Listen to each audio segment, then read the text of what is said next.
And we're live. Woo! Yes. All right. Welcome to Black Prose Club, also known as Black Prose Book Club, where Black lives, Black books, and Black writers have always mattered. I'm your host this evening. My name is Oshale from Oshi Reads. You can find me on Instagram at Oshi Reads _ on Twitter, I believe as Oshi Reads, actually at Oshale, and of course here on YouTube at Oshi Reads.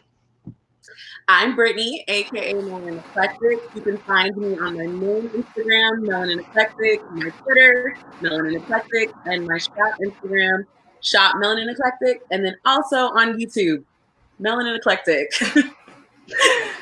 Hey guys, I'm Troy Nicole, and I am from Inkfleur Studios on YouTube, on Instagram as Bookish Waffler and Inkfleur Studios, and Twitter as Bookish Inkfleur.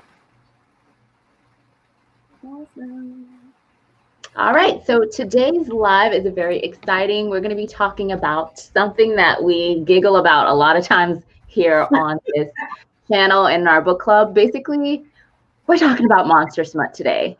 And for those of you who are confused, if you just recently subscribed, hi to all of our new subscribers. Thank you for the 200. We appreciate that. Welcome to the party because we stay lit over here. But for those of y'all who might be confused, we are going to explain it.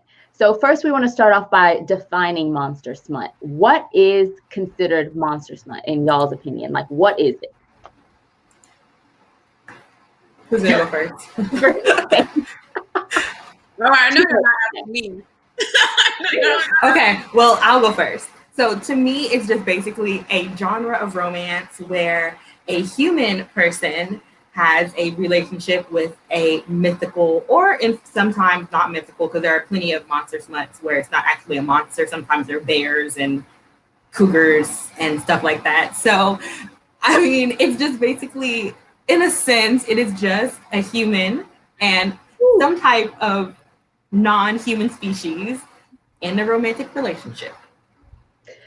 I agree. Like, for example, for me, if you like vampire books, I consider that to be monster smut because vampires are monsters. Yes, they have like these human qualities, but they're also actually more than human. There's like a supernatural element to them. They have fangs, they drink blood.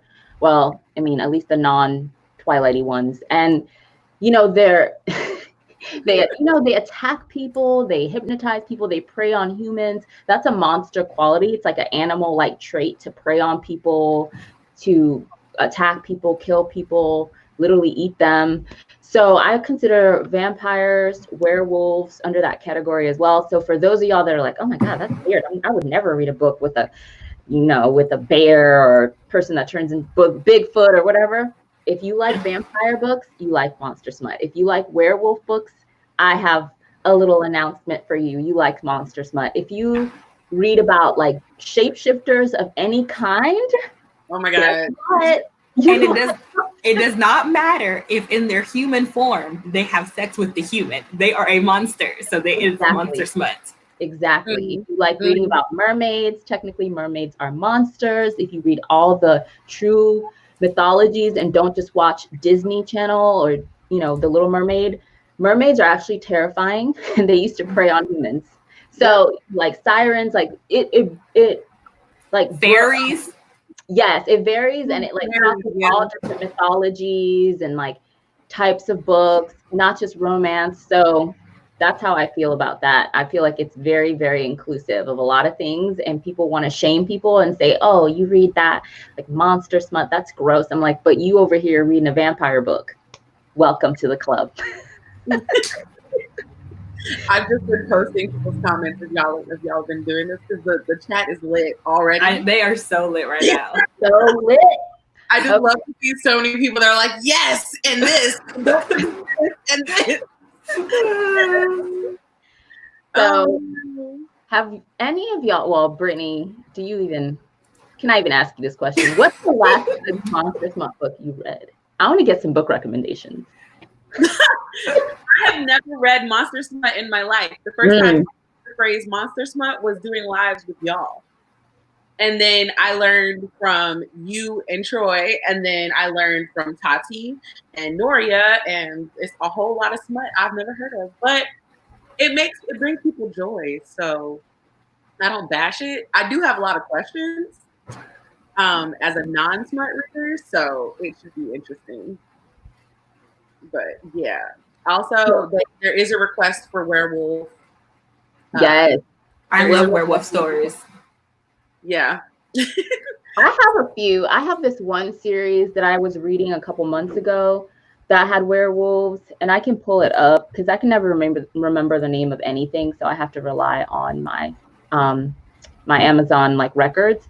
But what was it called? It was like it started with the C, but I had to stop after the third book because I have this really weird thing with after the third book. There's a bunch of books in the series. I read the first two, and in the middle of the third, I stopped because I have this weird thing with romances in general, but definitely with paranormal. Like when they start to get like too cheesy for me, which is saying a lot, like book, like what type of book it is, what type of romance it is. But when it starts to go into a direction that's so unbelievable, even for me, I lose interest in it. So I put it aside and I haven't picked it up since, but I can look for it really quickly in case anybody would be interested. Okay, wait. Noria Reed said tentacle porn. And okay, do you guys, okay, did anyone ever watch that cartoon guy on YouTube? His name was like Your Favorite Martian. And he had that song that was called Stereotypes.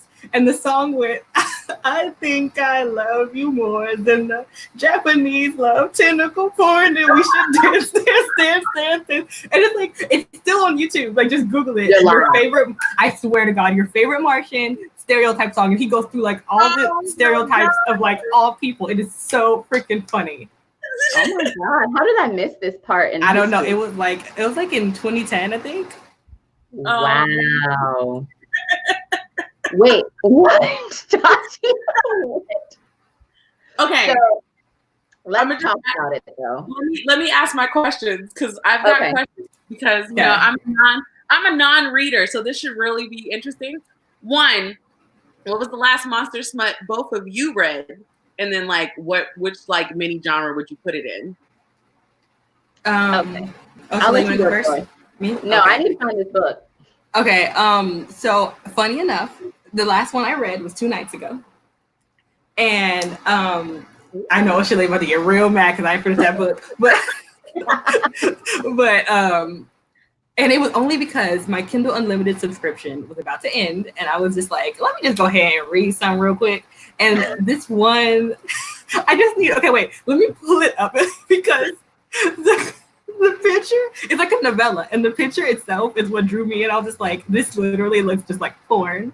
And it was literally called, a Scorpion Shapeshifter. What? A scorpion? A Scorpion Shapeshifter. Hold on. Wait. Hold on. It was really short. It was only 30 pages. Hold on. So he became a giant scorpion? Yeah, like his normal form was like a giant scorpion, but he had a human form. I'm trying to logistically think about this because like the only monster smut I've read where their monster form is huge is the dragon ones. And it can kind of be romantic in a way because it's like, oh, the dragon like flies away with you and he's soaring through the skies and he can protect you by breathing fire on your enemies. But scorpion? It's a scorpion. Like I swear to God, if I can find it, I wanted to show you guys the You said it could be romantic. I'm shook. It was not romantic. It was literally a novella. And it was like all of 30 pages. So it's his fingers that, listen. Okay, so listen. Wait, what? These comments are lit. Noria said if he looks like The Rock, you know what? Amen. Listen, to me, that's just right. That's just my husband that I deserve. Like that's right. I do remember that movie, The Scorpion King, right? Oh my God, yes. That was They a were good good in that movie, not even gonna lie. Scorpion though, because I really have questions. So like, she fell in love with, like, she saw a gigantic scorpion in the desert and didn't run. Yeah, tell us the story. No, listen, y'all are really about to crack up because like they want you to drop the title of this book as well. I'm literally trying to find it. Like me and my best friend were like up all night 2 nights ago, cracking up because I sent her a screenshot and she was like, because she's a reader too. She was just like, oh no, we both got to read this shit. And so it took me all of 30 minutes to read. Why can't I find this dang book? It was like The Scorpion That Took Me or something like that. Scorpion That Took Me? Where? Okay, wait, let me just tell you guys. And how? He's a scorpion. He got hands. Where's her? I have so many questions. Wait. No, okay. Can I tell you guys the context of this verse? This is what really kills me. The scorpion part was not what really took me out. It was the fact that they worked at a law firm.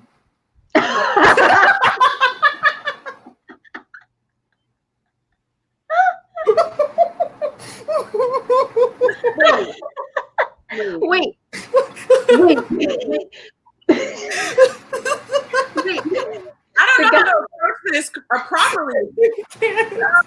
Wait, the man who shapeshifts into a scorpion is a lawyer? Yes, like he's like the head like person at this law firm, but he typically is in his like human shape-shifting form. But apparently, like sometimes he just doesn't feel like being a human, so he just comes straight up as a 6-foot scorpion. To work? To work. And like Wait, in this world, are they aware that yes. There's like a whole world because like this woman had like a series. There's like a bear version. There's a I think it's a lion version or something. And she has like a million of these books. And so like everyone in the world knows that monsters exist. And it's like a well-known fact that women have to stay inside when they're in heat. What? Troy, look, you're reading, bro. Like what? I actually did the Iceman series or whatever, and you came up with this shit. This shit is worse. Listen, it was 30 pages, and I literally only read it just because I knew I would be screaming the whole time. Okay, so I'm still trying to find it. Question. Okay. So he's a lawyer who shapeshifts into a gigantic scorpion, and sometimes he comes to work like that. How? So it was his coworker who saw him. Yes, she's a coworker there, huh? So like chick was turned on by his scorpion form. Like I'm literally dying. Like so wait, okay. So basically, she was turned on by his human form, and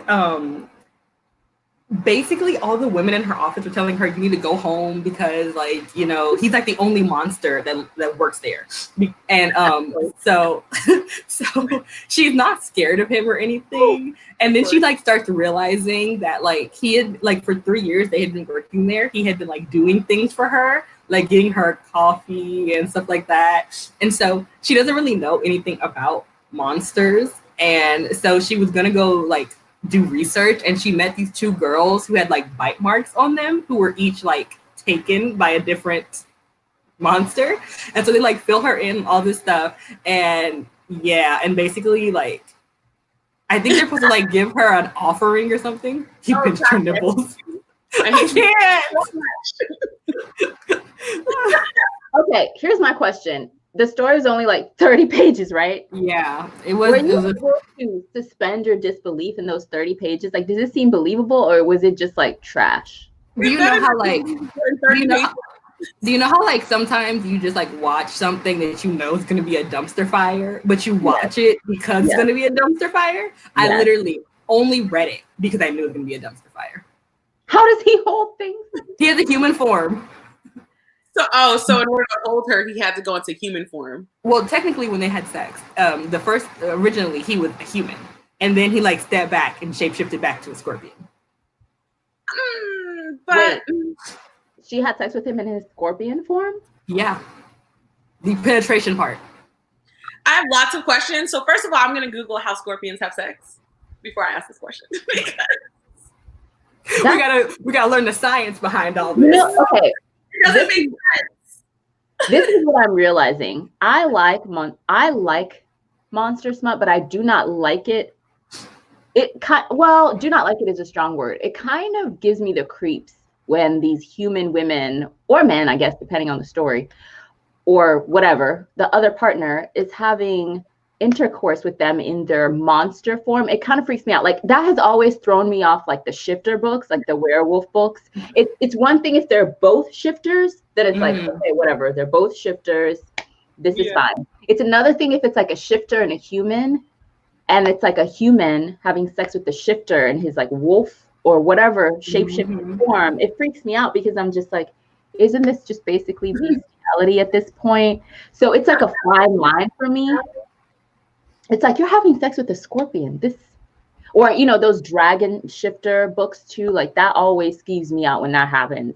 I feel like I don't get that same feeling if it's interspecies romance, like the monster smut that features aliens, because it's like you go into the relationship knowing this is an intelligent life form of another species.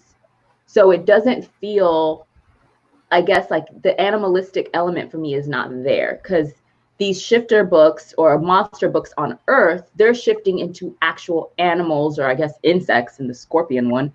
And it's like these are clearly animalistic forms that are non-human. So it feels very like bestiality like to me. But if you're going to another planet and you know this is another species of somebody, but they're an intelligent life form, so it doesn't freak me out as much.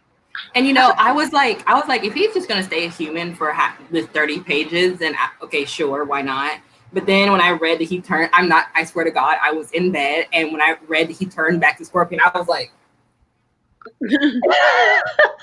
I should point out, Google says scorpions don't actually have sex. They have like an elaborate mating dance.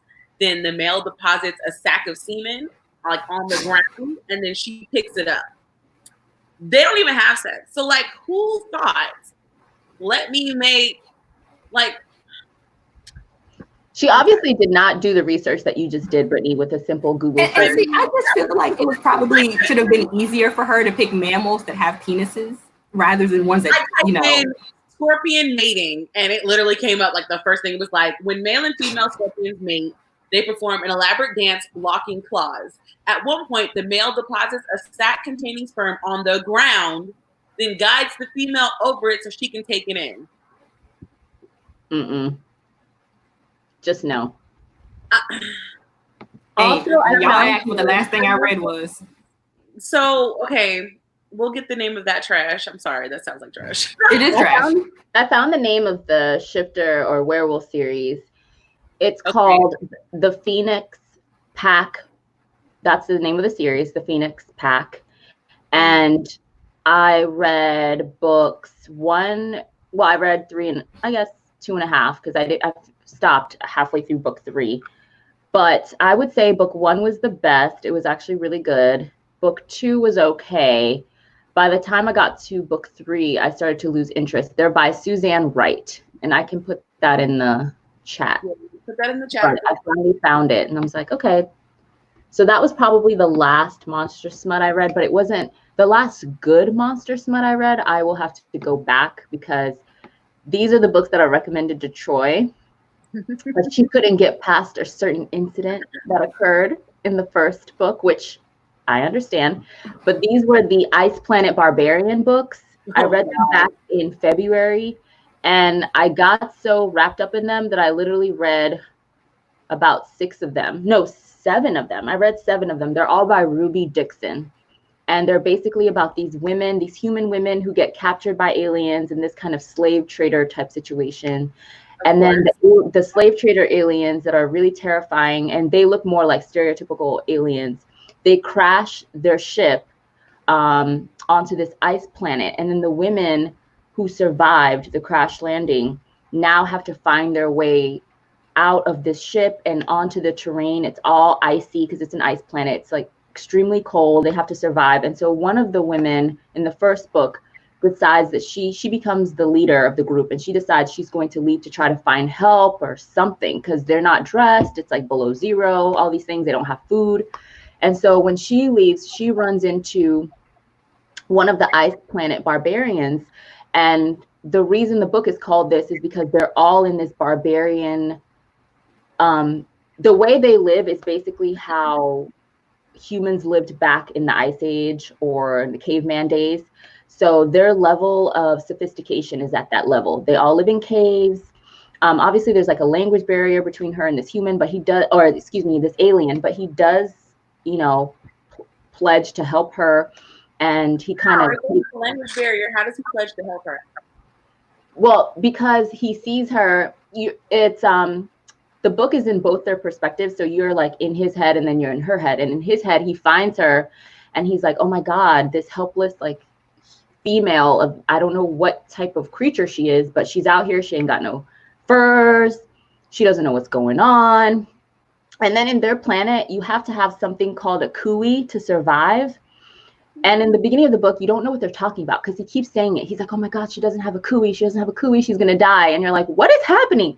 And then you find out, I'm dead serious. It's weird. And then you find out the kui thing is literally this like, it's okay. So they have a symbiotic relationship with this huge beast on the ice planet.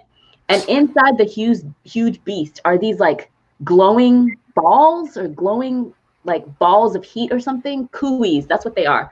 And so they have to come together as a tribe and bring down and like kill one of these huge beasts that are very dangerous to like gut it open and get as many of those kui things out of it because, and then they have to like implant it into themselves. Like they have to like, it's the kui thing is like alive and it symbiotically like attaches itself to them. And if they don't have one, they will not survive on this planet. They will die. So they figured it out. So their babies were like dying. And so they figured it out. So every time a baby is born in this tribe, they have to like go out, hunt down one of those huge beasts, kill it, get the little kui thing and have it attached to the baby. And it's like a symbiotic relationship where the kui makes it so their bodies adjust to the temperatures of the planet. They can eat the planet's food. They can breathe its air. It basically makes it so they can live there. So he realizes right off the gate that she doesn't have one. He's like, oh my God, this bitch gonna die. I gotta help her. But it's actually liked it. I really liked this series. It was interesting. It was entertaining. There were some icky moments and there are definitely like questions about like consent in some ways, which I think like the whole monster smut genre definitely plays with that question of consent a lot. But I enjoyed it and it's by Ruby Dixon again. I liked them. And then I also found another author who writes like alien books called Zoe Draven. And she has a whole series as well. So those are like the two authors I would recommend for the alien ones, Ruby Dixon and Zoe Draven. And I can write that in the chat. I mean, so we've addressed Scorpion. In the chat, they asking about gargoyles. Oh my gosh, someone please recommend a gargoyle monster smut to me. I will read that shit. As someone who loved gargoyles, listen, they're over here talking about Ryan and the detective should have been together. Yes. Yes, they belong together. Oh my God. Brittany is so over it already.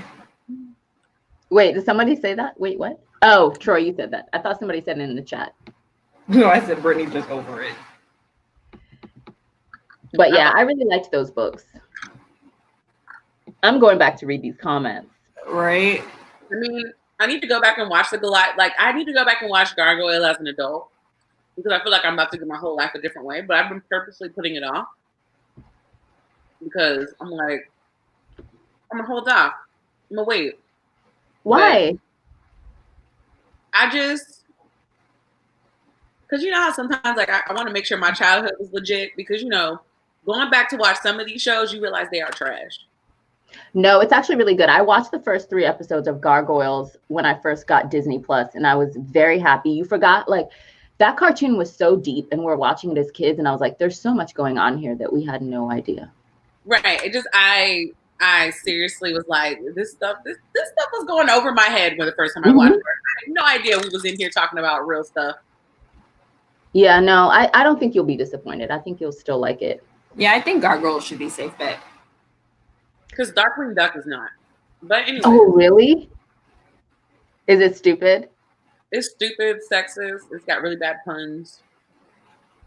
Really I have no desire to rewatch Darkwing Duck. I just really, I realize that my nostalgia on that show is 100% dependent on that theme song. So I can take or leave. It's so true though. Don't do it to yourself. Don't watch it. Okay, Okay, I have another Monster Smut question. At what point does Monster Smut go to monster porn? Okay, so basically, Troy, go ahead. So basically, you're asking kind of like in the same thing with romance, because in romance you could get a fully fleshed out romance, or you could get a really corny, over the top. This book was basically just so you could read a bunch of sex. And I think that's pretty much just how it is, because you can kind of tell when something's just overly cheesy and someone just wanted to write a book that's this being and a human having sex over and over and over again. Because if there's no plot to it, like, okay, that Scorpion book was freaking stupid, but they worked at a law office. I was like, dang, if you would have just extended the book, it'd have been a full fleshed out story. But it turned into a scorpion form to fucker. Right, that was a lot. But in retrospect, in all Monster Smut books, you're going to get at least a couple of sex scenes. And I just feel like there is a cheesy version of it where you go too far and you're just like, okay, this whole book is basically just smut. Like, period. It's all you really read it for, which is fine, like, if that's what you like. But for me, I wouldn't particularly just read for that reason. Like, if it's in there, fine. If it's not, that's fine too. Like, because I'm very into, I think me and Ocean said this in our romance live, I really like the push and pull. What's the word I'm looking for? The lover state. The angst of it. Yeah, I really like the angst of it, so they don't need to do that. But I feel like once you get it and it's just like all in your face, then that's when you start getting into the porn category instead of just romance. I agree with Troy. I do feel that a lot of Monster Smut, though, the sex in the books is a little bit like, well, it's already edgier out the gate just because it's not two humans, but it can also be like a little bit more passionate or a little bit more explicit, because I think the writers of Monster Smut are trying to get you, it's kind of like they're trying to pull you into the story. It's like they know that this is already like a weird or out of the box or almost fetishy type genre.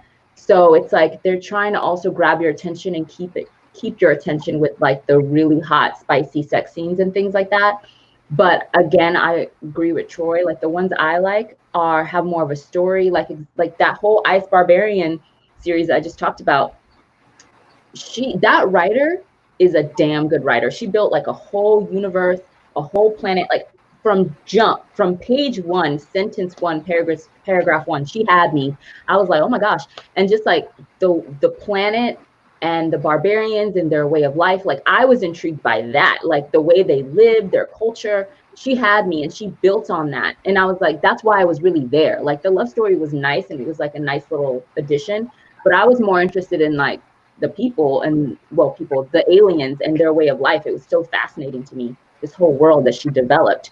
So to me, if the backstory isn't there, if the world building isn't there, the characterizations aren't there, and the relationship isn't being actually developed, then yes, it is very just like pornish.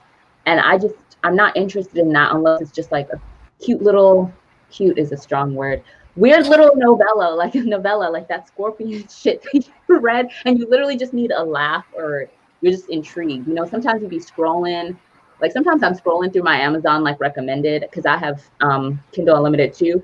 And certain shit, I literally only get it out of pure curiosity. Like I'm just like, I need to know what this is. This looks horrible. I need to know. Is it going to be a dumpster fire? I have questions.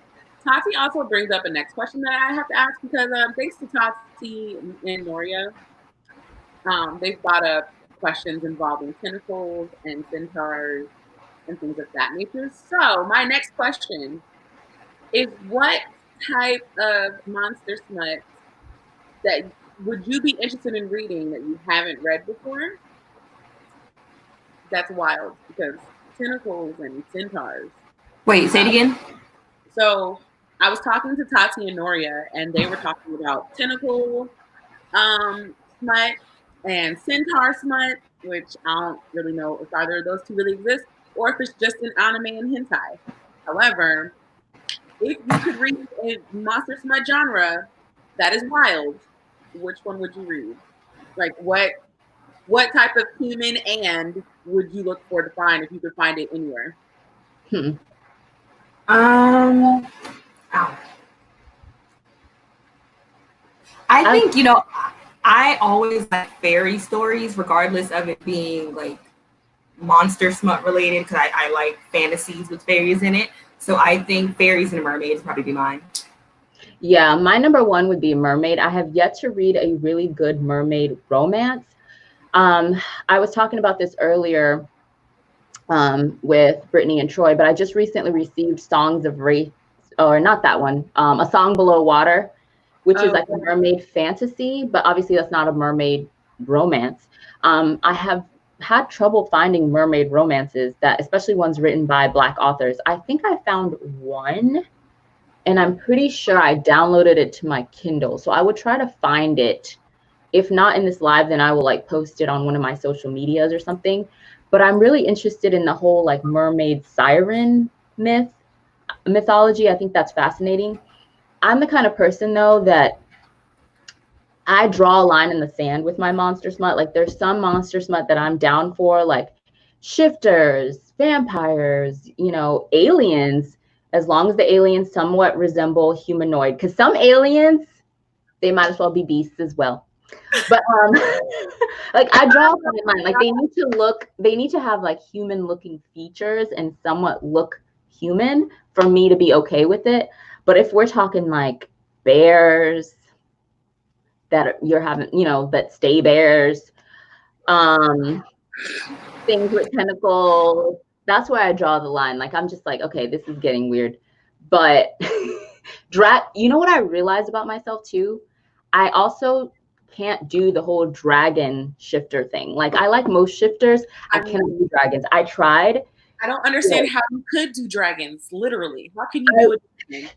Okay, so let me tell y'all about the book that I read that had a dragon shifter in it. And this book literally was trauma. And I'm just like, why is this happening? So in this world, and I will try to find the name of this book. I have it on my own book. But in this world, right, the dragons just came out of the sky one day and just started burning everything on Earth. Like dragons just came out of the sky literally in every city, in every state on Earth. Well, they didn't say Earth, they said North America, like US. So I don't know about the rest of the world. But in the US, all of a sudden the dragons just came out of the sky and just started burning shit up, burning down the buildings, killing people, taking people into the sky. So very quickly, chaos started ruling, and they were under like a military state and martial law, and people weren't allowed to go outside, really. People weren't allowed to go past a certain point in their cities because it was considered like dragon territory, because the dragons would like take over like the tall skyscrapers. It was crazy. Long story short, the main female protagonist in this book, she lives with like her sister and her best friend, and she has to like steal to survive because society has devolved to the point where you literally have to like steal just to try to find food. But stealing is also against the law, so you can still be arrested and jailed. Yes. So long story short, she gets caught, and they decide they're going to make an example out of her, and she doesn't know that they've been sacrificing women to the dragons. And when they sacrifice the women to the dragons leave their cities alone. So the judge and the mayor of that city are like, we about to sacrifice her. So they leave her at the top of a building. She has bright red hair, so obviously they're going to see her. They leave her at the very top of the building, naked, or like in just like a little shift or something, like basically naked, knowing that the dragon is going to come for her. Long story short, the dragon does come for her and takes her away, and she's scared. And the whole time you're reading this, you're not like, oh, they're going to fall in love. You're scared as well. You're like, this is not okay. I'm traumatized. So long story short, he does kind of scare her. He like rips off her clothes. He blows fire at her a couple times. And then all of a sudden she thinks he's going to kill her. And then he just changes into this beautiful man and is like, but he can't speak English. Yes, of course, he can't speak English. And the whole backstory of this is that the dragons came out of the sky because they came from another land or dimension, and they themselves don't know what's going on. they just are consumed by this rage, and the rage just tells them to kill, kill, kill, kill, kill. So they're kind of crazy, basically. They're crazy, essentially. Wait. So I see your questions. Yo, I finished that book and I was like, and I'm done.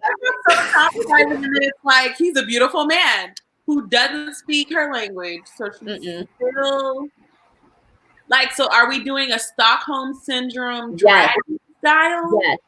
She realized. So basically, when he turns into a man, he realizes that she is beautiful, and like now he wants to have sex with her. He goes from like rage, want to kill you, about to blow fire and you burn you to a crisp, you're gonna be my dinner, to all of a sudden like, oh, now I want to have sex with her.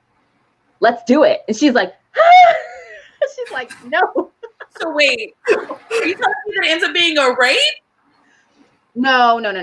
That doesn't happen. Okay. Because she decides that he's not that bad, and what happens that changes her mind?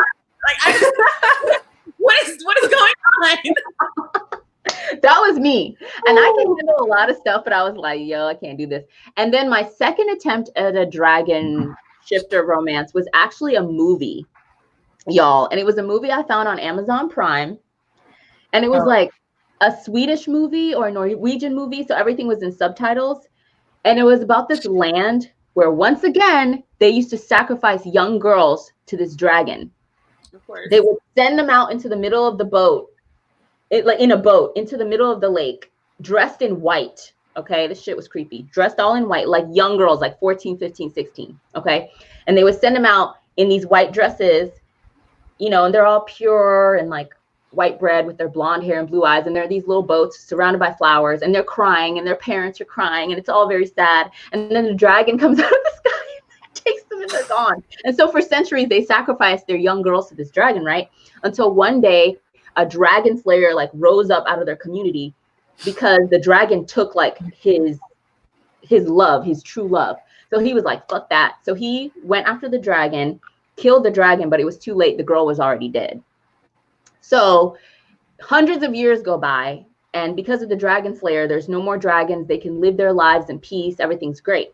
The problem is they used to sing this song to summon the dragon. They haven't sung it in hundreds of years because they haven't had to make a sacrifice. Fast forward 100 years, the chief's daughter is getting married, and she's in her little white dress, and she's in, like, it's all great. And she's crossing the river in that same boat to meet her fiance on the other side to get married. It's supposed to be like this great thing. All of a sudden, she starts singing the dragon song. Why? I don't know. It hasn't been sung in hundreds of years. She's singing the song. She thinks it's like romantic and it's a way to like honor their ancestors. All of a sudden, a dragon comes. So everybody's acting all shocked, like, oh shit, I thought the dragons was gone. I'm like, but she sang the song, like, what is, so long story short, he takes her off into this horrible place. He imprisons her, damn near threatens her life every night. But what she doesn't know is that he turns into this beautiful man. She puts two and two together, realizes the beautiful man is the dragon. All I have to say is no, dragon is not for me. It's too traumatizing. Like, I can't do the Stockholm thing. I can't do the whole, like, I'm about to be eaten alive, but no, let's have sex instead and have a little dragon shifter baby. I can't do it. Oh my God. Was she possessed? I don't know. It's an interesting movie, though. It's on Amazon Prime. I couldn't do it. Oh my God. I can't do it, y'all. They asked for the name of the thing. The name of the movie? Yeah. Why was she saying the damn song? Right? I was like, this is not gonna end well. Let me find it. I'm gonna go into that. Brings up a very good question. Like, why are all these Stockholm Syndrome things always them turning into beautiful men? Like, when we were younger, we accepted Beauty and the Beast when we were younger because it was Disney. And Adam was like cute to us, and we didn't think about it. Now that we're older, why do they always turn into these beautiful men, but they're like terrible beasts? This terrible, and like a metaphor for like regular white men. And then he was a terrible person. That's the whole reason he was a beast. Right. He was a terrible person. Like, what is up with the Stockholm Syndrome? It's almost like the fact that the fact that the love interest, whether they be a man, woman, whatever, the fact that the love interest is attractive and like extraordinarily attractive, like, right? It's supposed to make it okay. And that's also something I have an issue with monster smut. Like, if there are actual psychologically damaging things going on, the fact that this love interest, even if both of them are just, oh my God, so beautiful, that is not okay. Like, that is not an excuse. Like, I'm watching and reading this shit, like, I'm fucking traumatized, girl. What? No, can't do it. Can't do it. I will say the movie was interesting. I'm trying to find it for y'all right now. Kathy said, I've watched Strange Magic, and having an ugly roach as a hero made me want to vomit. I've actually never watched that. And considering that it's involving a roach, I'll never watch it. Oh, roach? No roaches for me. I'm sorry. How low can we sink? Nah, we're black. We don't cherish roaches of any kind. Okay, guys, wait. Okay, so I finally found. Already put it in the comment section. But listen to the name of the writer of that Scorpion one. This is her whole trilogy, right? Oh, there is one called "Taken by the Alpha Bears," "Taken by the Alpha Wolves," "Alpha Tigers," "Alien Possession," "Taken by the Sea," "Beneath the Moon," "The Monster Below," "Taken by the Demon," "Taken by the Thunderbird." She's taken by everything. She's a close leg. Courted by darkness, the lake monster's mate. It just goes on and on. I'm traumatized. Okay, I won't be reading that series. Noria said that she's waiting to read a shifter romance with the dragon and his dragon rider. Like the writer's been writing him since, and now they can let him write. Oh my God. Y'all too much for me in these comments. I understand. Y'all are Novelist said, I remember this where this demon possessed a woman and made her masturbate. Wait, I just think that didn't that also happen in one of the Exorcism movies? Maybe. One of the Exorcism movies, it was like in 2013, the Exorcism movie. But basically the demon like possessed the main woman who having exorcisms, and like she starts like moaning and stuff, and he's like basically having sex with her body as nothing their demon, and then she blows up the entire psych ward. It was strange. That is traumatizing. Nessie got a book. That one as well. Bigfoot, Nessie, I'm not here for it. I'm not. QP movie night with I Am a Dragon. Look, y'all, I'm down. That movie, it is a good movie in some ways. Like some aspects of it were actually truly fascinating. But by the time she fell in love with the dragon, literally towards the end, let me not spoil the movie. But basically all I'll say is like, I never got over the fact that she was captured by a horrible dragon. Like, I could never move on from it. Like, I was like, I'm still here, traumatized. I know we're supposed to move on and be happy now and okay, but I'm still here, traumatized. Oshale, but can you think about what our Black Christian mothers would say about this? Yo, that's why I don't call my mama about these lies. I said, Mommy, I know until I have to tell her, because we just, we're too lit. Like, I'll have to tell her. But until then, nah. It's so bad. I told my sisters and my mom today. I told my sister, if you watch this live, don't watch it in the room with mama. Go to the other side. I don't need getting phone. I do not need to get that phone call later. Like, so y'all reading books about bestiality? Like, that's exactly what you would think immediately without even like hearing the whole thing and be like, right? Because my mama thinks everybody and everything is demonic. I don't need any of that in my life right now. My mama, I need to pray for you. I'm gonna lay hands on you. I'm gonna be at your house 6 p.m. with my anointing oil. We ready to lay hands. Knocking on the door like, oh, Chalet, got the oil.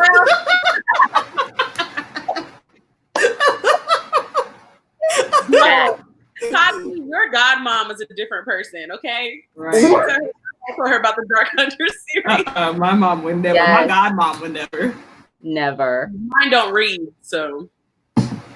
Well. Oh my gosh.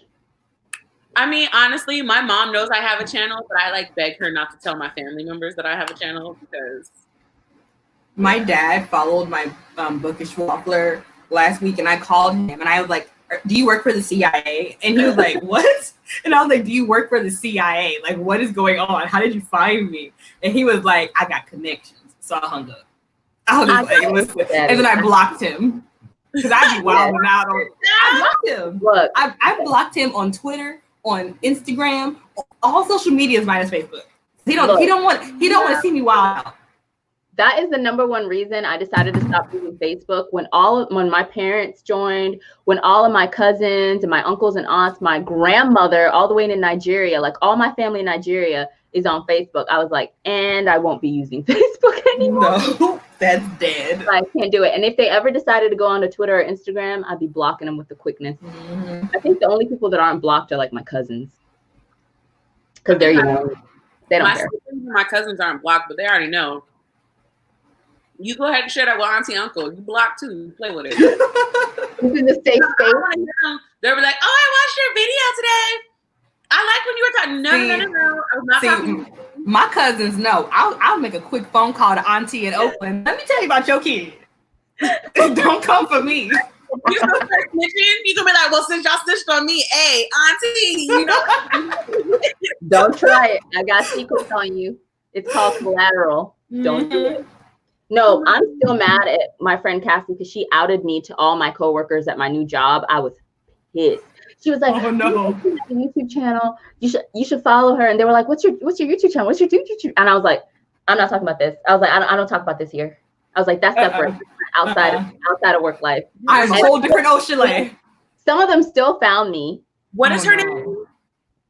What is her name? Her name is Cassie. She's being petty.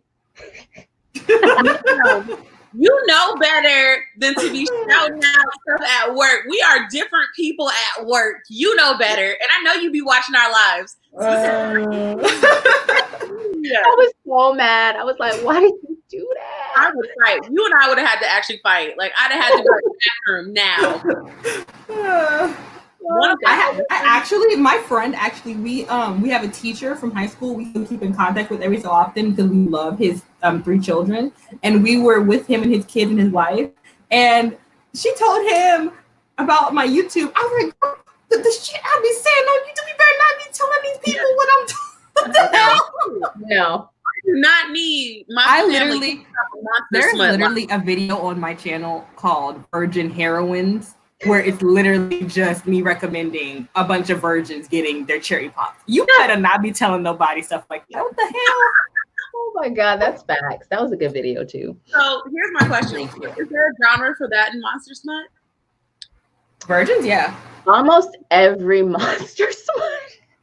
They're always the perfect virgin. Books, are they all virgins? Like the books y'all were just talking about? Well, the Scorpion one wasn't. I'm proud and happy to say that the Ice Age barbarians didn't do that. All these women were women who had full lives before they got stranded on this planet. They had relationships before. They didn't have that. They weren't coming from that place. But I almost feel like I don't know if I would be able to tolerate. You know what? I did read one, and I didn't read it. Okay, I have a confession to make. Uh-oh. So, have y'all ever heard of like Galatea or Galatea? This sounds like some stuff I'm about to say. So let me just drink water. Look, I was never going to admit this, but let me go ahead and just admit it. So it's this app where it's kind of like Audible. Like they tell you stories, like you can download stories, but you earn points. It's very hard to explain this, but essentially there are all these books on there and you listen to them, but they have like sound effects. I'm sorry.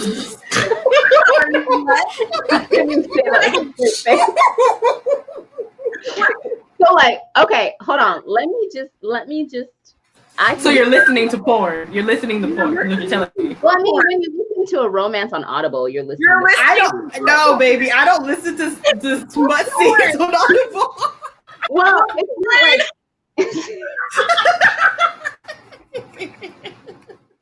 Does anybody know what I'm talking about with this app? I have no idea what you're talking about.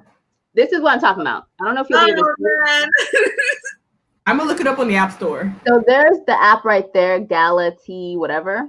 We need that in the chat because I'm about to download that and have a whole video devoted to listening. Galatea. Wait. Kim brings up a good point. Are you like, does it actually like play moans and things? Not really, no. That'd be weird. Well, not in the one I read. I'm sure in some of them it probably does.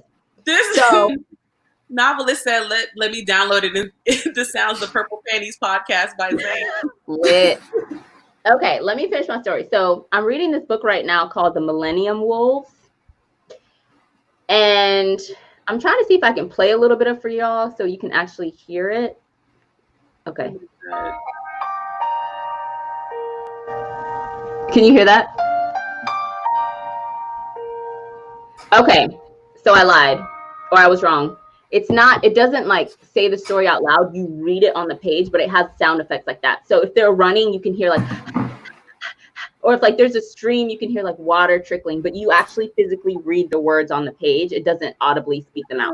So I got confused. I don't go on this app a lot, but basically, I'm over here listening to moans and shit.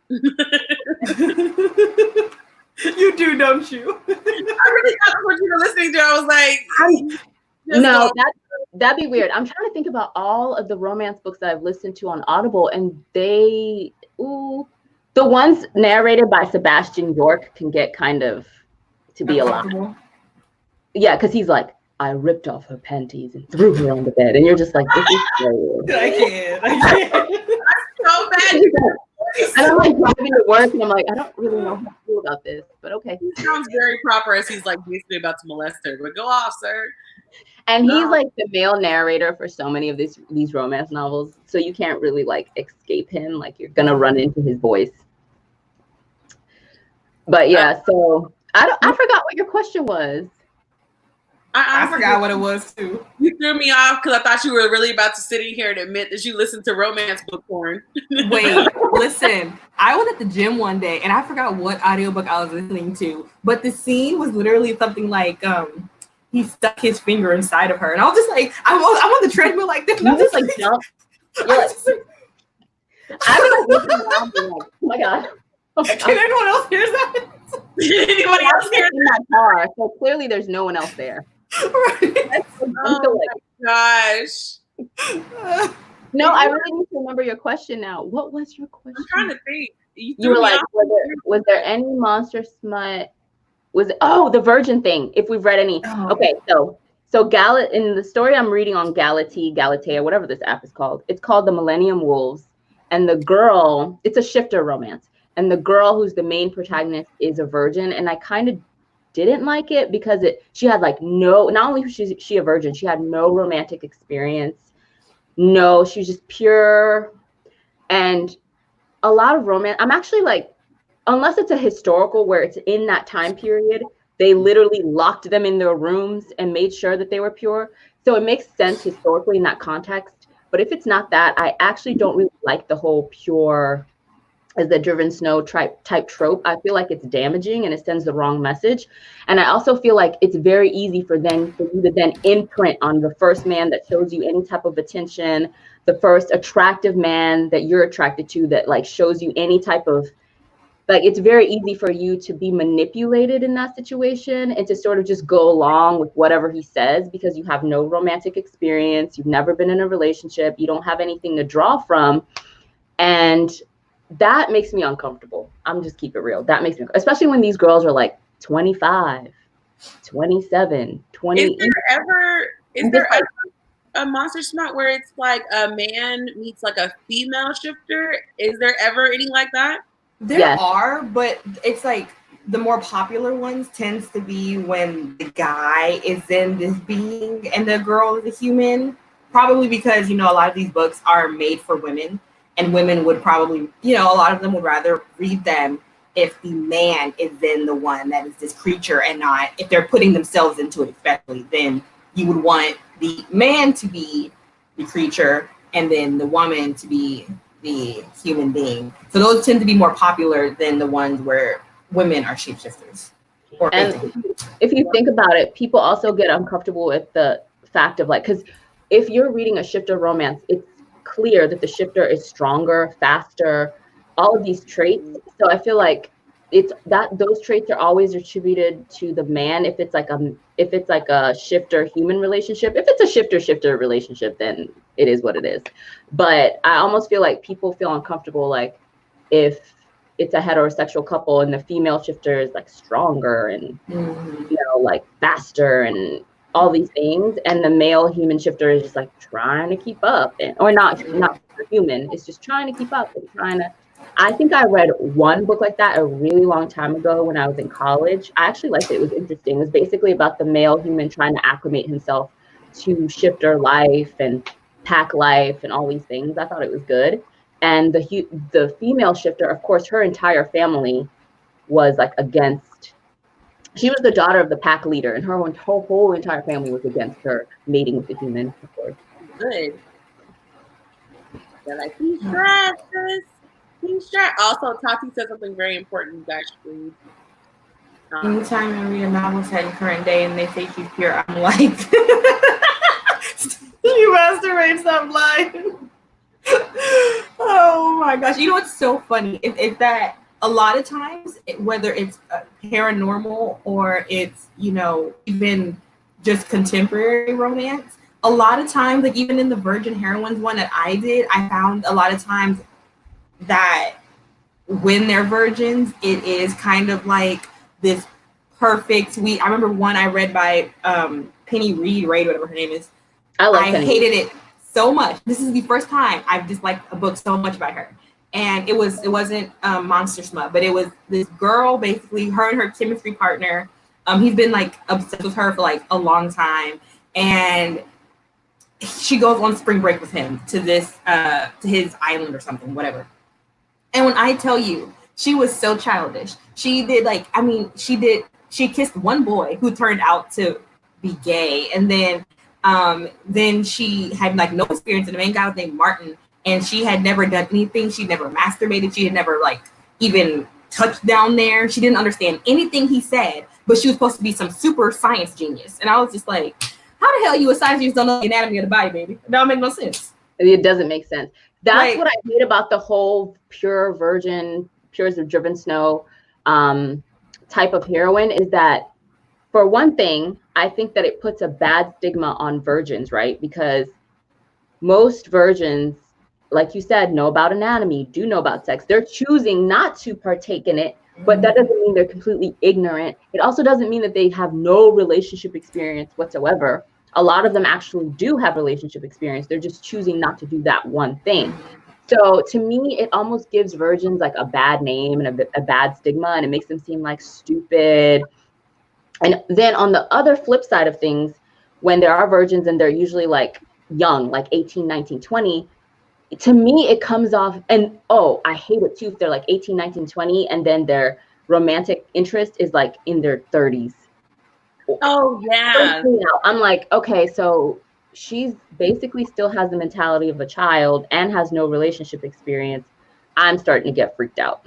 Like, this is not it. Yeah, the virgin thing is like very touchy for me. And I think we were talking about this before we went live, as far as the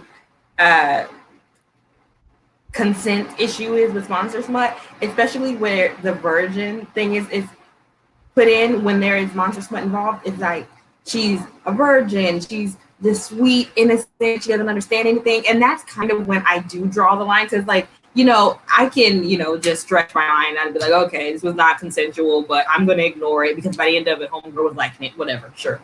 But then when she's like this innocent virgin who like knows nothing about anything and she's super confused, I'm just like, okay, well, that's kind of getting to a point where I'm like uncomfortable, because I'm just like, okay, that's kind of where I draw the line. And I get it's some people's cup of tea. It's just not mine. So that's where I draw the line as far as consent, and especially in books like that. Like, as far as contemporary is, where there's no paranormal anything, I think I'm a little bit more, okay, dude, that's a little much. But there's a difference. There's a difference between being too much, and there's a difference between just, being a normal person in a relationship. If you get jealous, if you get annoyed.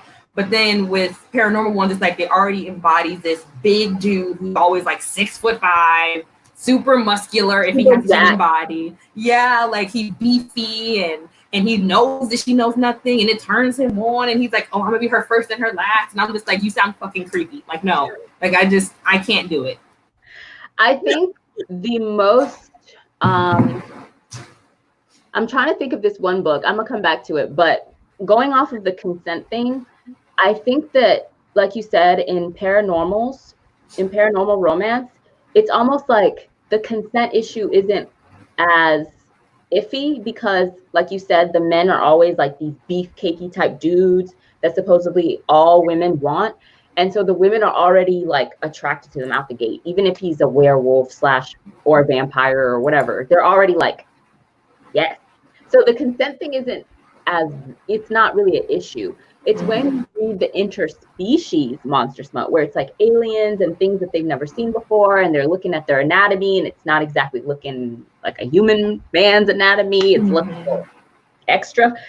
And that's when you get them kind of being like, I don't know about this. Yeah. I don't know about this. Yeah. And it gets weird too, because then it's the writer's job to make you kind of go on this journey with them. And 9 times out of 10, the alien ends up like, I don't want to say it's coercion, but they almost like they turn them on and stimulate them so they say yes. But it's not like the heroines are like, yes, I will do this. Let me remove my clothing and let us go. Right. It's more like, I don't know about this. And then they're like, all right, well, I'm just going to go down on you now. Like, I'm going to do that. And then they're like, I'm down. Wait, Brittany, ask Oshale what part I'm talking about where I have not surpassed on that abominable book that she's talking about, the Ice Planet Barbarians one. Ask her what I stopped at. Oshale? You laughing, so it's got to be. Look, you just have to get through it. Okay. Okay. No, I'm scared. Let's go back to that story I was telling y'all about the women that got stranded on the ice planet, right? The leader girl that goes off to try to get help, and she runs into the alien dude. Well, once she sees him, she's so afraid, she faints, right? She wakes up to him going down on her. Thank you, Troy. Asleep. She is asleep. In his defense. No, what defense? What defense? What? No. You really got to suspend your belief. You have to. So you're in his mind, right? In his culture, when you find a mate, so you have to keep in mind, their little settlement of barbarians, there aren't a lot of women. There was a disease that came through like when he was a child, and a lot of their women died. So a lot of the men in the tribe outnumber the women, and a lot of the men are sad because the way these men are raised is to be family men. They're raised to get married and have children. That's all they want out of life. So because there's a lack of women in the tribe, and men outnumber women greatly, a lot of the men are literally depressed because they're like, yeah, no, and Jerry's right. They're depressed because they're like, oh my gosh, I'm never gonna find a wife. Like, I'm just gonna die alone. So when he finds her, even though she looks nothing like his species and she looks like she looks different, he basically does what men in his culture do. Obviously the women consent to it because they're all in the same culture, but he just does that because that's all he knows. And then when she comes to, she's like, what? But she's in an extreme situation and she needs to survive. So it's that whole weird fine line of like, well, I gotta survive, so I'm gonna do what I need to do. That's literally what she says in her head. That's literally what she says in her head. She's like, I'm gonna do what I need to do to get out of this situation because I need to. She was like, we need food, we need shelter, so I guess. Brittany's like, and I'm out. No, I'm sorry. We talk about consent. We talk about, you know, like the whole like it's never gonna happen type thing, but that's rape. Like Yeah. What? Oh my God. Okay. No, but that's what I mean. That's what I mean by like it gets very cloudy in the sense that the author justifies it, or at least the story justifies it by saying, okay, well, she's getting, it's that idea of rape, right? Like that if you have a biological response to what's happening to you, even though it's against your will, and the biological response is to feel good, even though obviously you don't want what's happening, then a lot of people don't consider it to be rape, even though it is, because the consent thing was not there. So the authors kind of use that. Either the women end up verbally saying yes because now, you know, things are going, or they don't even have a chance to say yes because there's like a language barrier. But as a reader, you're like torn. You're like, okay, I'm not sure what's going on here. Like, okay, but women are writing these books. What? Yeah, women are writing these books. Yes, girl. And then you have to also realize, like, if you think about it, like, especially as far as like beasts and animals and paranormal romances like that is, it's like, okay, like for instance, if there is, like I told y'all, that woman has one where a bear is in it. Well, a bear, there is no really consent with bears. It's just like they do three things: they eat, sleep, and then they repopulate. And so when you're reading monster stuff, then you have to kind of get to a place where you're just like, okay, logically, in my mind, I have to know that these animals, these mutants, these aliens just procreate. That's all they know how to do. That's all they really want to do. So you have to just think in your head, like, okay, you know what? I'm going to suspend my belief of human existence to read this book. Yes, you have to, because it does dabble with that whole consent issue. And that's honestly, I think when it comes to monster smut, that's probably where people have the most issue with it, especially as women who are very vulnerable in our real world, in humanity. That's where things get cloudy, and that's where things get iffy. And that's where a lot of people that I've talked to, who even in shifter romances and that are the more common monster smut, shifter romances, vampire romances, you still have that whole consent issue. I remember the book. I remember the series. Cressley Cole. I don't know if y'all have heard of this romance author. Cressley Cole writes paranormals. And I remember when I was in college, I was really into her paranormal series for a while. She writes young adult now too. And I'm going to look up the name of the series really quick. But now looking back on it, I would probably never read those books because the consent thing was just so bad in those books. I'm talking about the werewolf vampire dudes like dragging these women off into the night. The women are clearly terrified. Half the book they're trying to get away from these dudes, but then it becomes this whole weird Stockholm thing. And then because they have chemistry, again, attractiveness, chemistry, and like sexual stimulation is always used to kind of like pacify, you know, the reader, to make things okay, to make situations okay that you'd be like, in real life, you're like, this is absolutely unacceptable. So looking back, like I read those when I was like, what, 19, 20, 21. I tried to reread them recently. I was like, I can't stomach this. It's just too extreme. So there's like a fine line that these writers have to toe. I mean, obviously, some of them don't fuck with that at all, and they just don't ever allow that. The alien one wasn't total. What is it? Totaling? Oh, I found the series. Okay. The Immortals After Dark. Is that what it's called? Immortals. Whoop. Let me get this name out real quick. Yes, Immortals After Dark series, and it's a highly popular series. There's a lot of books and has a lot of fans, and she's a really good writer. But it's just so interesting because I was so into them when I was younger, and then I went back and tried to reread some of them, and that was the first thing that I noticed, and I was like, he is literally dragging her. She's literally being like, no, I don't want to go with you. Like, I'm not down with this, and he's just like, don't care, you're my mate, let's go. I'm just like.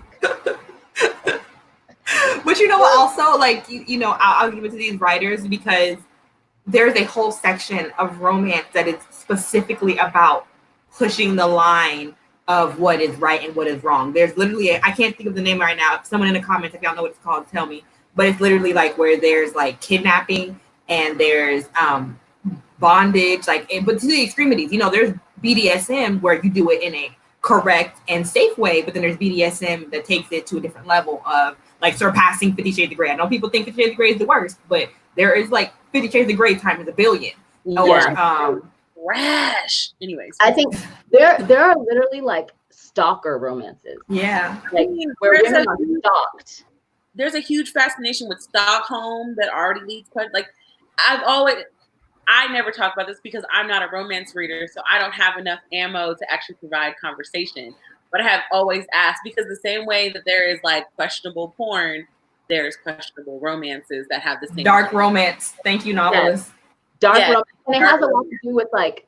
It's called dark romance for real.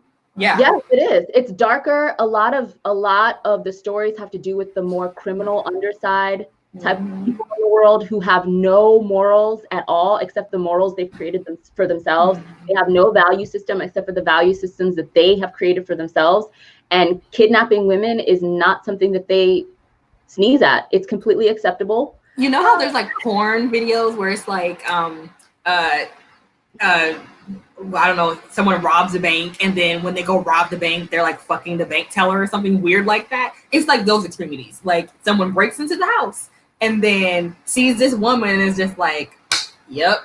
And that's what the whole plot of the story is about. I find that the dark romance books either take one of, it's kind of like the bully romances. Like I got really into bully romances earlier this year, and during quarantine, bully romances were literally like the only thing that got me through quarantine. But they're problematic as hell. It's basically like in the partnership, someone is literally bullying the other person and ruining their life, and then somehow it becomes a love story, right? That is a whole genre.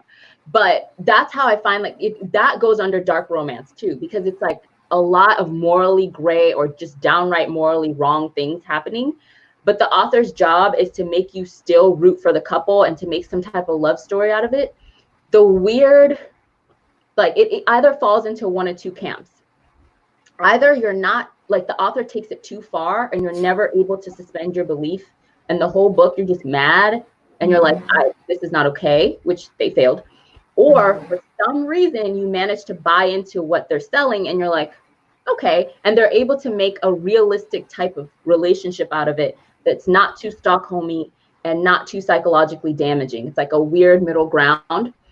And they do it often by making it so whoever is the victim in this story somehow changes the person who was victimizing them and evens the playing field that way. Brittany, you're literally like rolling your eyes. I'm gonna throw some shade a little bit right now. I can give y'all an example in real life that a lot of people on Booktube love. And hey, this is one of my favorite TV series. But all you Chuck and Blair shippers, Chuck tried to rape Blair in the first season. He did. All I'm saying. And you know all what? I'm saying. You know what? After that scene, I did not like Chuck for a long time. I did not get over it. I just want you to know, guys. I loved watching that show, but I loathed him. I loathed that entire. I like that scene.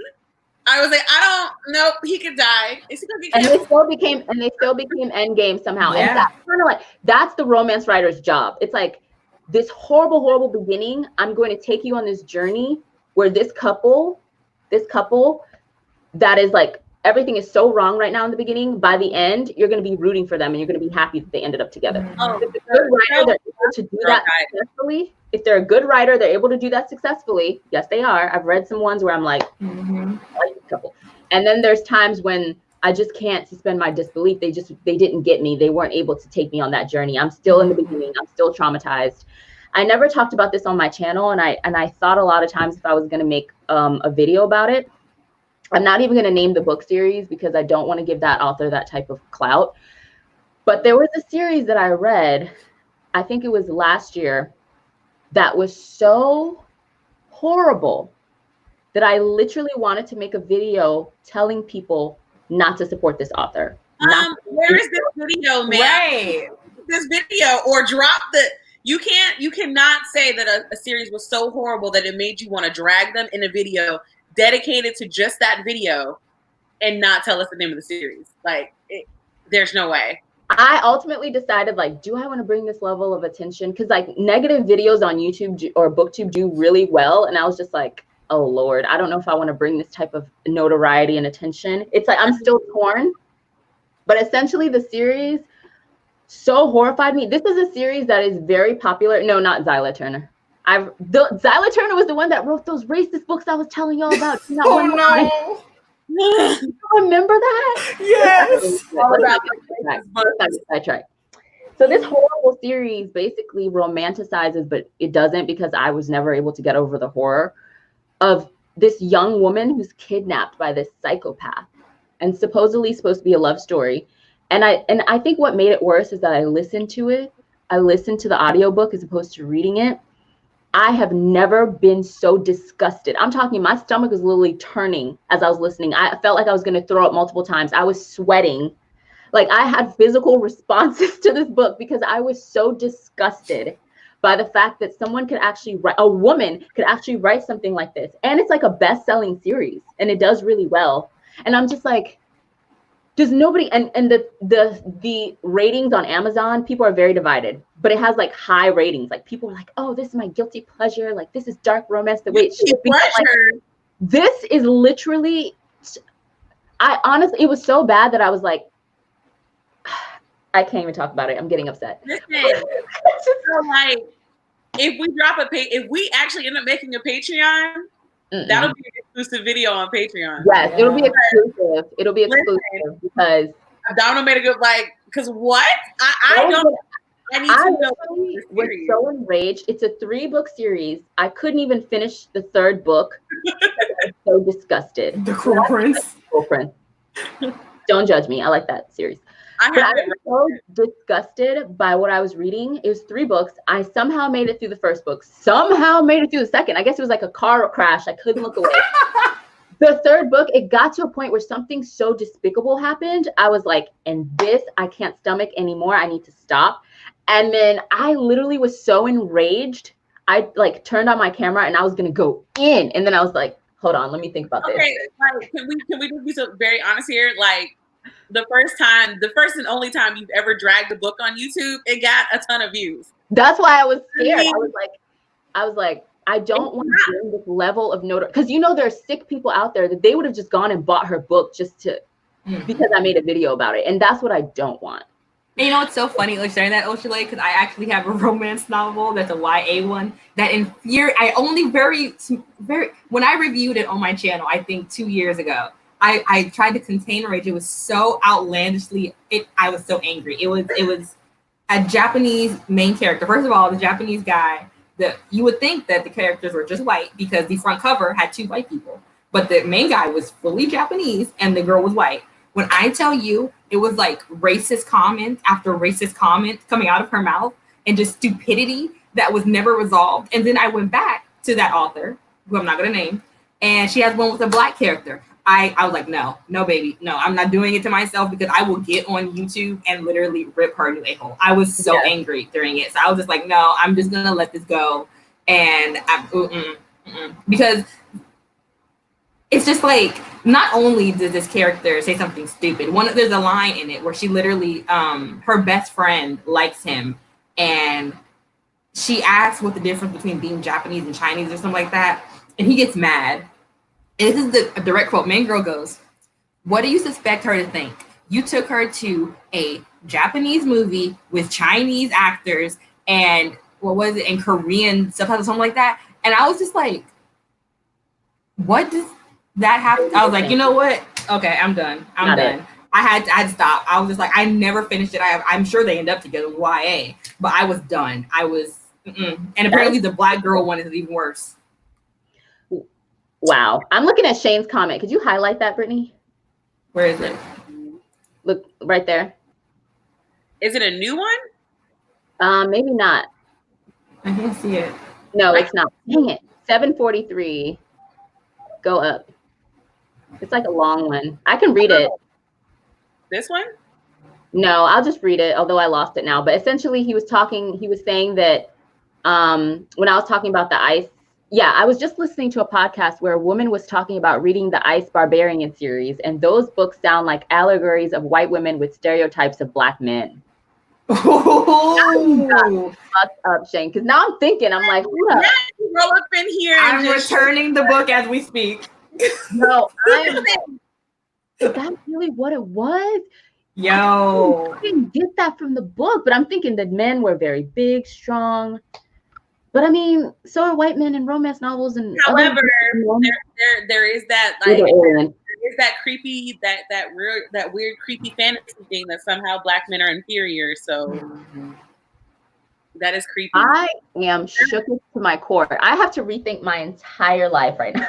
I'm like, leave it to Shane to drop a gem. Right. Tea. I did not get that vibe from those books, but then again, maybe that was internalized. I don't know. I'm still disgusted by those books. I should point that out. Also, Novelist asked, what is the podcast that you were listening to? Yes. Also, I would just like to say that a lot of, at least not that I've run across, a lot of Black romance writers don't write monster smut. Do y'all know? I wonder why. That was shade to us. That was some shade right there. No, but I'm really trying to think. Except for that one Black Mermaid book that I found that I downloaded, I can't think of any. I'm trying real hard. Unless it's like, no, I can't think of any. I mean, I'm sure that somebody in the comments will be able to drop a Black shifter series, a Black vampire series. I would give anything. I would give anything. Anything and everything I have. Oh, the podcast is Nerds and Luxury. I like that name. Me too. Yeah, Nerds and Luxury. I honestly cannot think of one Black author that writes, Black romance author, whether it be independently published or traditionally published, that writes monster smut. Wow. Yeah, I'm whole ass out here. So I guess we're gonna open the we have one, a Black shifter book by Tamara Mayo. Okay, I have to look into that. It's romance fantasy. I'm gonna put that on my list. Yeah, I'm about to add that to my Amazon right now. Yeah, so we are opening chats. So you guys have any more input, anything else you want to say? We're not doing a full 2-hour live today. We're stopping around like the 1.5 mark.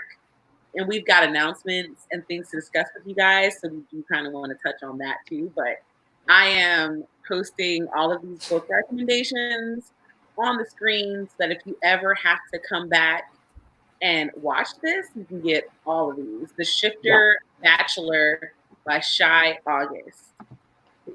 Here's my question. The Shifter Bachelor, what does he shift into? I mean, I always there ask. are so many possibilities. I know, but like I just want to see what Tati says. Chuck Bass. Wait, what? Noria, did you just catch back up in the chat? Is the book that Troy was talking about Eleanor and Park, the one with the rampant racism? It wasn't, but I didn't like that one either. Poor Rainbow Rowell, she will never recover from that one. Never. But I don't think that was the one she was talking about. It wasn't. Oh, Tati hasn't read it yet. Well, when you guys do read it, because obviously I will not be reading it, like let me know what the shifter was. And was it believable? Were you able to suspend your reality to get with the shifting? Oh, Noria says. I mean, all the poor people on that show were terrible, so I understand. What show is this? Gossip Girl. I could not stand. No, you said all the poor people were terrible. I could not stand any of them. The best one was the only one I liked was Rufus.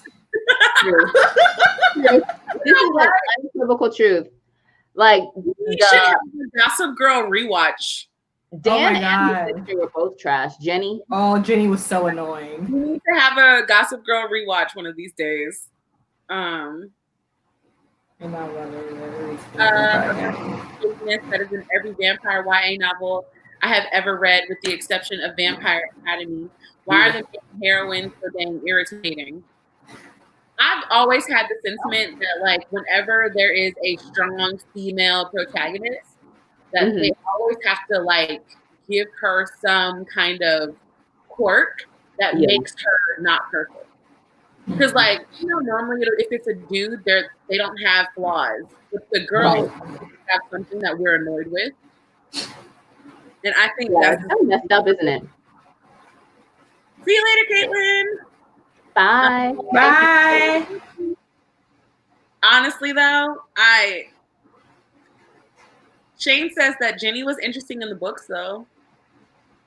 The books as a whole were more interesting. They were more morally gray, if you can even imagine that, than the series. Is, you know, apparently, yeah.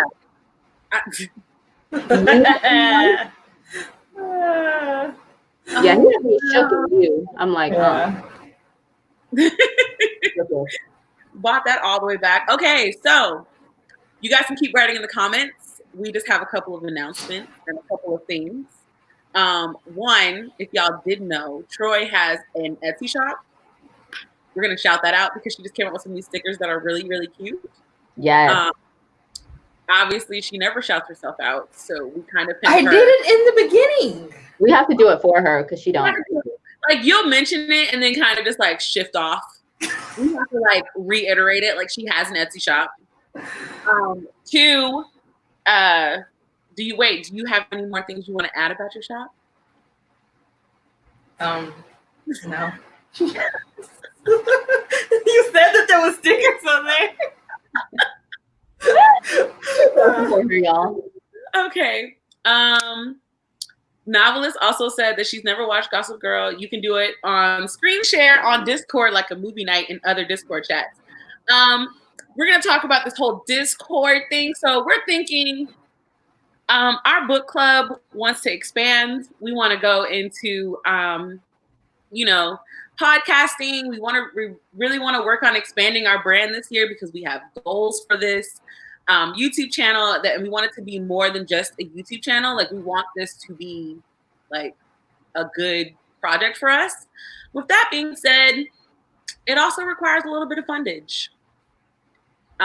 Which, that's just real life. Anytime you really want something to grow, it requires fundage. So we're thinking, we've heard a lot of requests from you guys for different things. Like, Discord has been the number one request. Podcasts and Discord have been the number 1 and 2 things that has been requested since we started this book club. What, a year ago? Almost 2 years ago. So we're thinking about starting a Patreon, and we're thinking of giving you Discord access through the Patreon.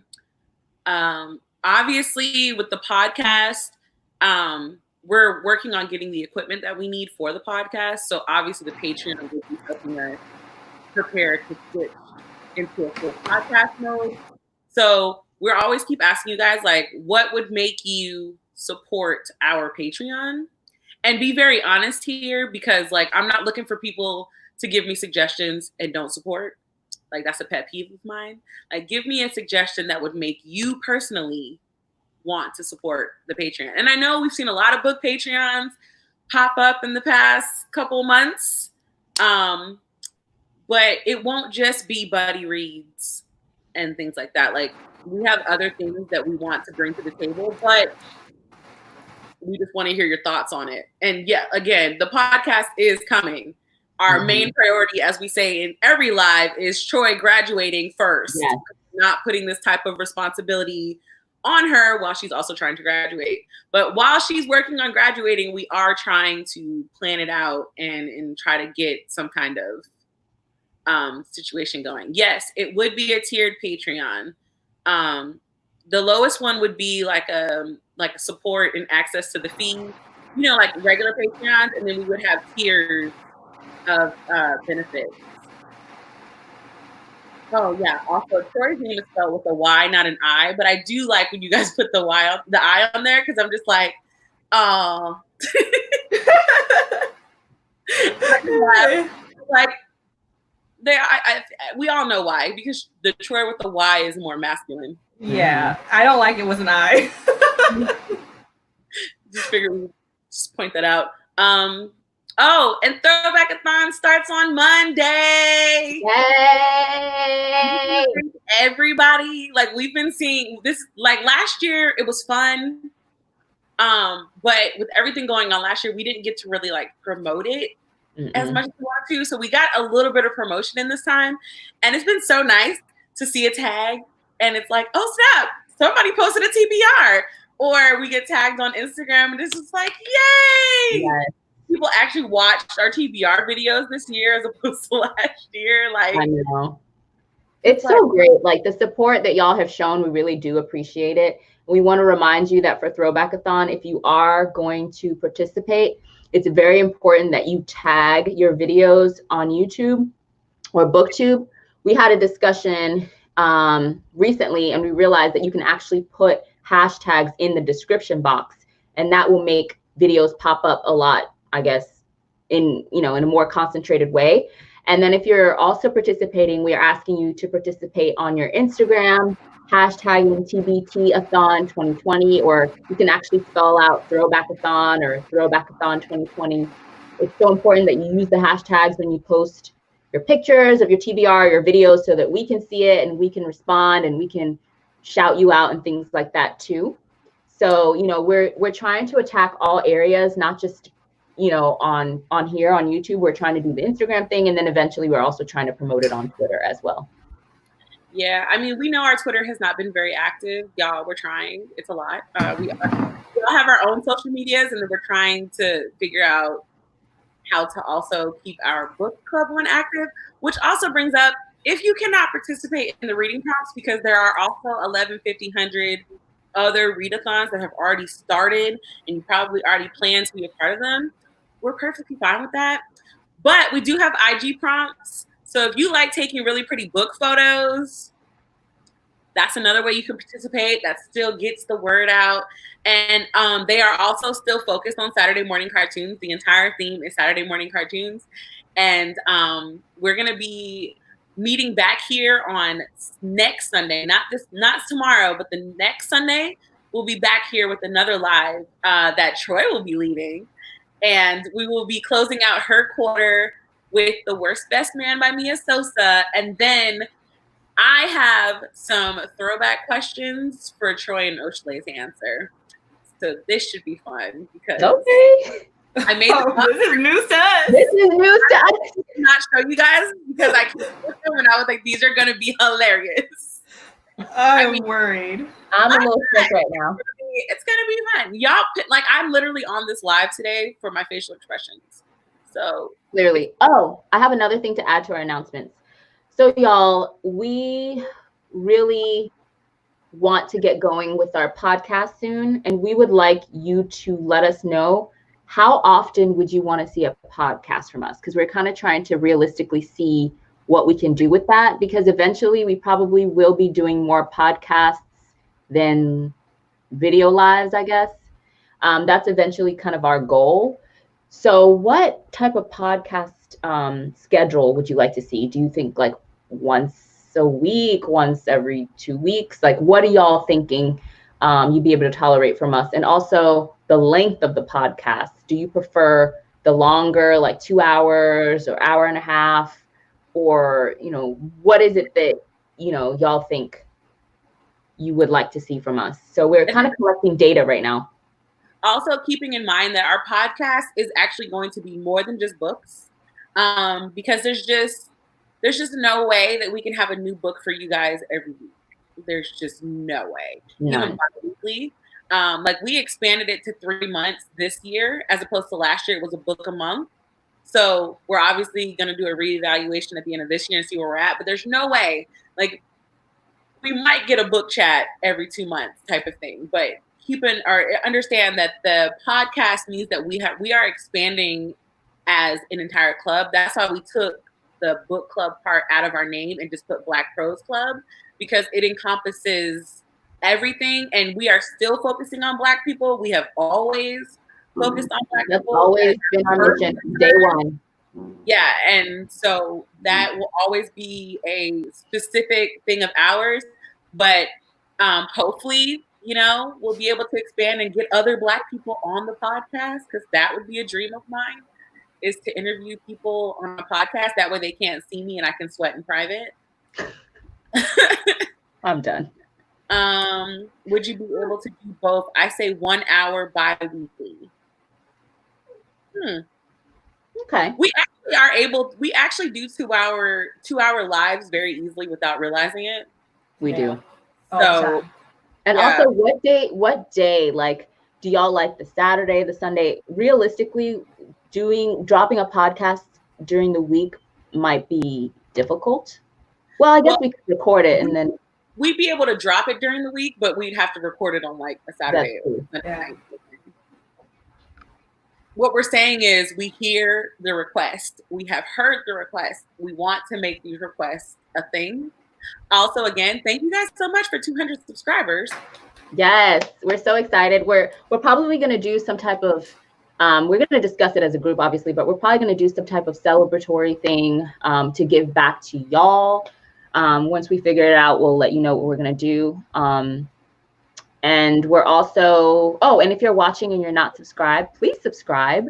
Also, if you're watching right now, please hit the like. That helps us so much. Y'all have no idea with YouTube. If you make videos, you know what's up, but hit the like for us. Subscribe if you're not. Hit the notification bell so you know when we're going live.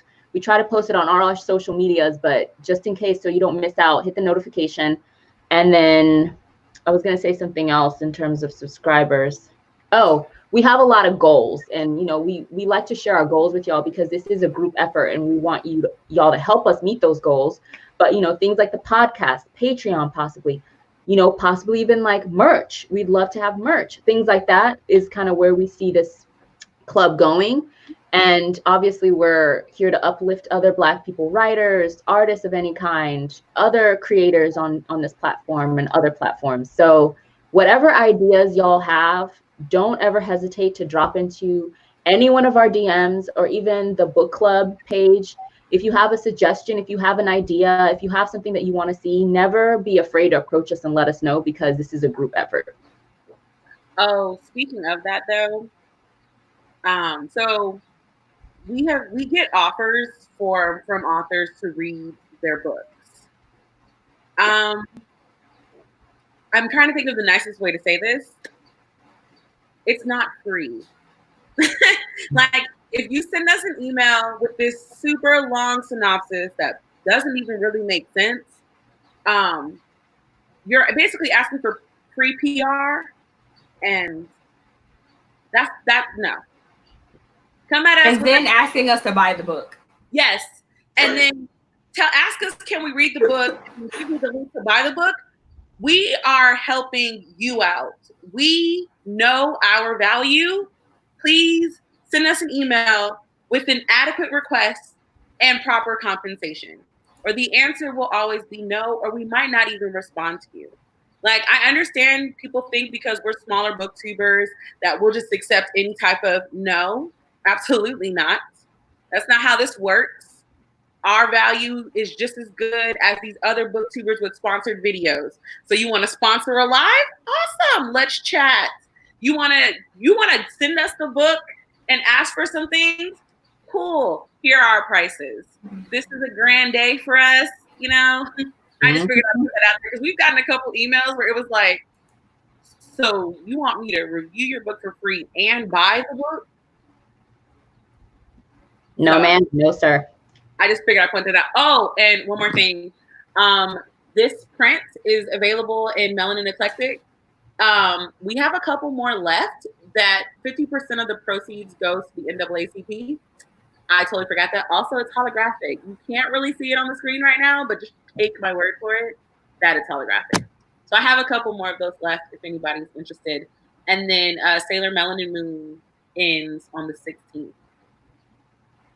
So yeah, those are all the announcements that were in my head or written on my iPad. So yep, that is pretty much it. Don't forget to follow us on all our social medias. Our club social media is at Black Prose Book Club on Instagram, and I also believe we're at Black Prose Club on Twitter. And then you can also follow each of our individual socials as we listed at the beginning of this live. And we will see y'all next Sunday. Make sure you tag us on all of your posts on the first day of Throwbackathon on Monday with your TBRs. We cannot wait to see. We are very excited. And yeah, that's it for this live. We'll catch y'all next week. All right, guys. See you on Sunday. Bye. Bye. Bye.